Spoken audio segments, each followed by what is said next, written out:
Shalom Bapak Ibu Saudara yang terkasih di dalam Tuhan.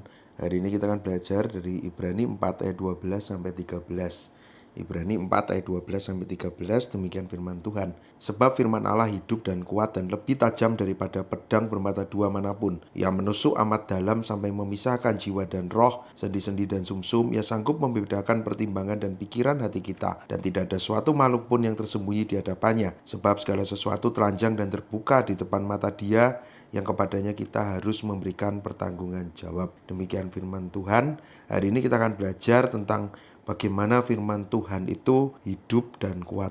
Firman Tuhan hidup dan kuat. Kalau kita coba melihat bagaimana kehidupan iman kita, kadang mungkin kita merasa inilah aku sudah menjadi orang Kristen dan aku tahu ada Tuhan. Tapi seberapa Tuhan itu berkuasa di dalam hidup kita, seberapa firman-Nya itu sungguh-sungguh memimpin hidup kita. Mungkin di dalam perjuangan iman kita merasa semua kita lakukan dengan kekuatan kita. Kita bisa beriman, kita bisa taat, itu hanya karena kita. Kalau kita lihat bagian firman Tuhan yang sudah kita baca, sebetulnya siapa kita ini di hadapan Tuhan? Kita ini bukan siapa-siapa. Bahkan ketika kita merasa kita mengandalkan kekuatan diri kita sebagai manusia berdosa, mungkin karena ada banyak hal yang kita sembunyikan di hadapan Tuhan. Mungkin ada motivasi-motivasi lain yang bahkan membuat kita menjadikan hal rohani itu sebagai hal yang kita kejar atau kita ingin tunjukkan kepada orang lain. Tapi bagian firman Tuhan ini sangat jelas mengatakan bahwa di hadapan Tuhan kita ini bukan siapa-siapa,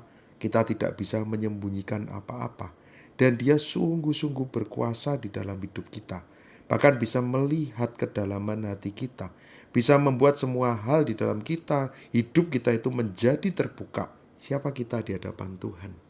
Ini bagian yang penting untuk kita boleh melihat siapa Tuhan itu dan kita sungguh-sungguh mau bersandar dan berharap hanya kepada Tuhan. Ketika orang lain tidak bisa melihat diri kita dengan detail, dengan baik. Bagian ini mengatakan firman Allah itu hidup dan kuat dan lebih tajam daripada pedang bermata dua manapun. Ada satu bagian yang begitu luar biasa. Ketika kita menjadi anak Tuhan, maka sebetulnya firman Allah itu masuk ke dalam hati kita. Mungkin membuat kita tidak bisa lagi menyembunyikan semua dosa. Mungkin membuat kita tidak bisa lagi merasa ini zona nyamanku dan Tuhan tidak ada di sana. Dia masuk ke dalaman hati kita. Karena firman itu yang berkuasa mengubahkan hidup kita. Yang membuat kita boleh mengenal Tuhan dengan lebih baik. Yang membuat kita boleh hidup seturut dengan kehendak Tuhan. Kenapa bisa seperti itu? Karena firman Tuhan, ketika sungguh-sungguh kita baca, kita renungkan dan kita mengerti, bagian firman Tuhan ini mengatakan di hadapan Tuhan akhirnya tidak ada yang tersembunyi. Kalau tadi saya bandingkan di dalam kehidupan dosa kita, mungkin ada banyak yang kita sembunyikan. Tapi firman Tuhan membuat semua terbuka. Akhirnya ketika semua terbuka, sebetulnya akan menjadi hal yang indah bagi kita. Karena relasi kita dengan Tuhan itu akan menjadi relasi yang indah. Relasi bagaimana kita sungguh-sungguh bisa membuka hidup kita, bisa berserah sepenuhnya kepada Tuhan, bisa menjalankan apa yang menjadi agenda Tuhan, bukan apa yang menjadi agenda kita. Bahkan ketika kita bergumul dengan kehidupan kita pun tahu kita tidak sendirian. Sungguh-sungguh semua ada di dalam kontrol Tuhan, ada di dalam tangan Tuhan, dan Dia akan selalu menyertai kita.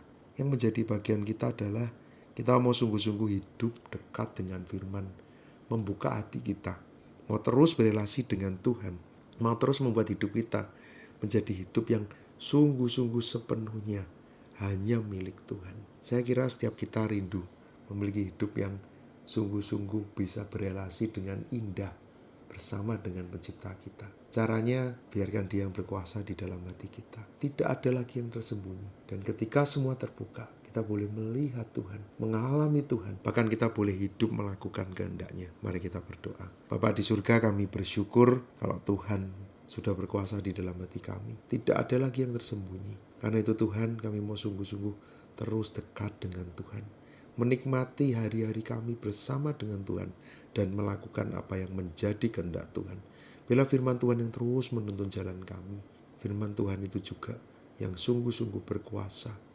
Kami rindu Tuhan, hidup kami menjadi hidup yang sungguh-sungguh menyenangkan hati Tuhan. Boleh menjadi alat Tuhan, boleh menjadi garam dan terang bagi orang-orang di sekitar kami. Di dalam nama Tuhan Yesus kami berdoa. Amin.